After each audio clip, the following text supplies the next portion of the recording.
Senin pagi puluhan PNS dan TKS di setiap organisasi perangkat daerah atau OPD di lingkungan Kabupaten Penukal Abab Lematang Ilir dikejutkan oleh inspeksi mendadak dari tim Inspektorat Kabupaten Pali. Inspeksi mendadak ini dilakukan pasca libur panjang Idul Fitri 1440 Hijriah.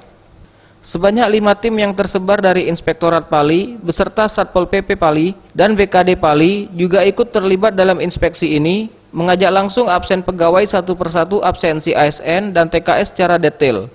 Dalam sidak ini, Kepala Inspektorat Kabupaten Pali, Kartika Yanti mengatakan, sidak kali ini dilakukan untuk menegakkan disiplin para ASN sesuai dengan aturan Menteri Dalam Negeri.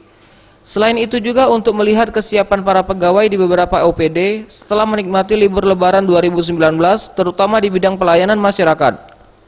Hari ini Senin tanggal 10 Juni 2019 akan dikenakan hukuman disiplin melakukan pelanggaran terhadap kewajiban pasal 3 angka 17 PP nomor 53 tahun 2010.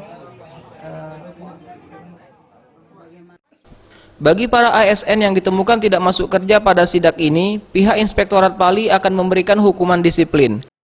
Tim Liputan, Sriwijaya TV.